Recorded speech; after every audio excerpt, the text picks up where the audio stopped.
Sports to the Bone family. Greetings, greetings, greetings. Hope you are all enjoying this beautiful Friday evening. All right, so it is round 6 at the end of day 3, and I have some updates for you in terms of how the games are actually going.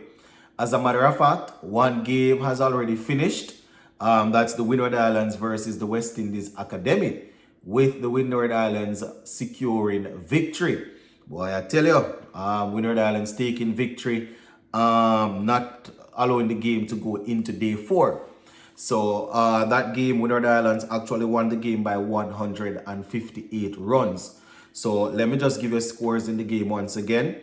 So Windward Islands in their first innings 162, West Indies Academy 158, and Windward Islands in the second innings they got that 275, and West Indies Academy, they were bowled out for 121.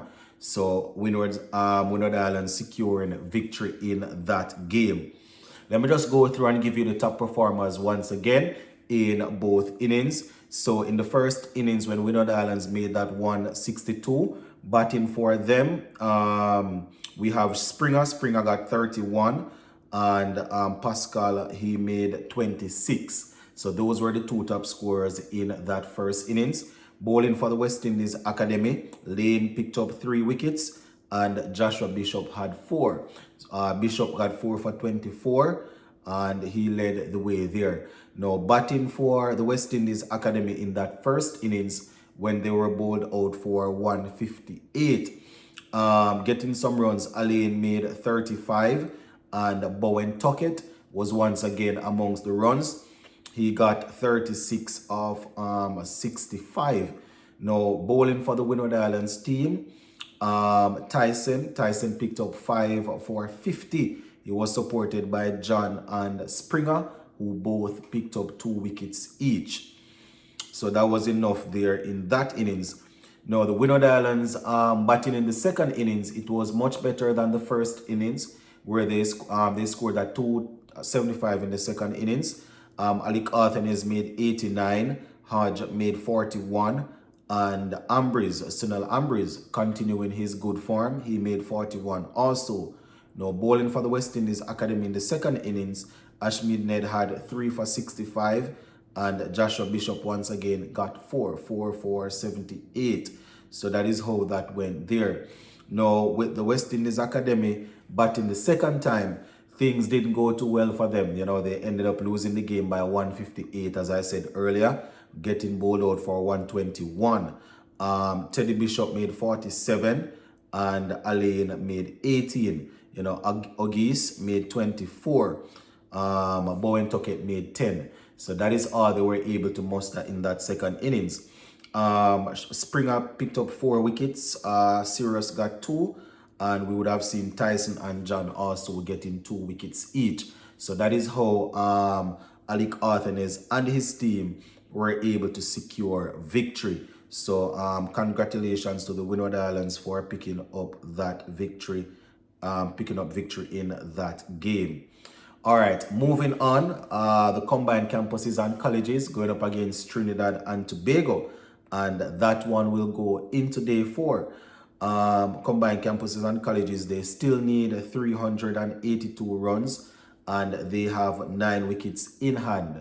So it's either they're going to go after it, try to get the runs, bat out the day, or Trinidad and Tobago, they can bowl them out to secure victory.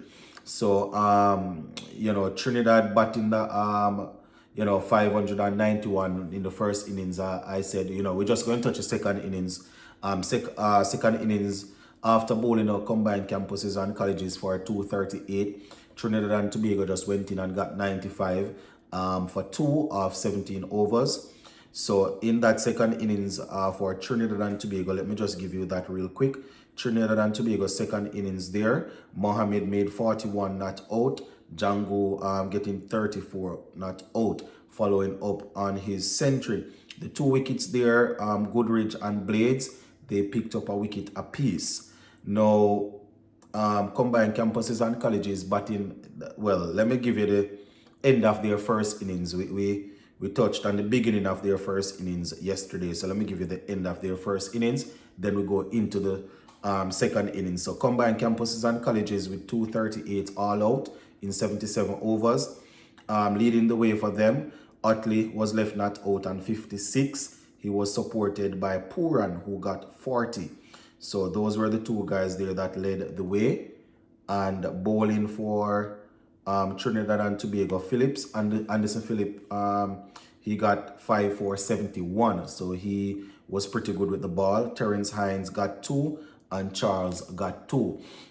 Good to see Anderson being amongst the wickets. You know, he was in and around the West Indies team, basically lost his place. You know, so it's good to see him working his way back in. Hopefully he will stay fit. Hopefully no injury problems or anything. So combined campuses and colleges batting in the second innings, 67 for 1. Evelyn 43 and Puran 18 so far. Well, Evelyn is still there on 43. So you know they definitely will be looking to continue. Utley has the 1 wicket so far, so 382 to get with 9 wickets in hand. So that one will be very interesting tomorrow. So Trinidad and Tobago sitting pretty in that game. All right, going up the order, we have Barbados versus the Leeward Islands Hurricane. And in this one, the Leeward Islands Hurricane, they are trailing by 156 runs with 9 wickets in hand. You know, seems as if Barbados only batted once in this game. So Barbados with that 542 that we spoke about yesterday, Leeward Islands 288. So let me give you the rest of let me give you Leeward Islands first innings and second innings, seeing that we finished on that last night. So Casey Carty pushed on from that half century to get a century, 127 of 232 deliveries, 11 fours to his name. So good to see another West Indian player going out there and getting a century. This is what we're talking about. It's always good when the guys step down to this level. Not to criticize this level or anything, but you know, if you are playing international cricket, when you come down to you know, first class level, you should be scoring runs. He was supported by Andrew, who got 53. You know, young man that scored a lot of runs in the recently concluded under-19 tournament. Bowling for Barbados, Raston Chase, after getting that brilliant century, he picked up 3 for 47.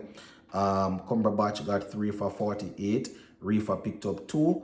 And we saw Warwickon getting 1 for 66.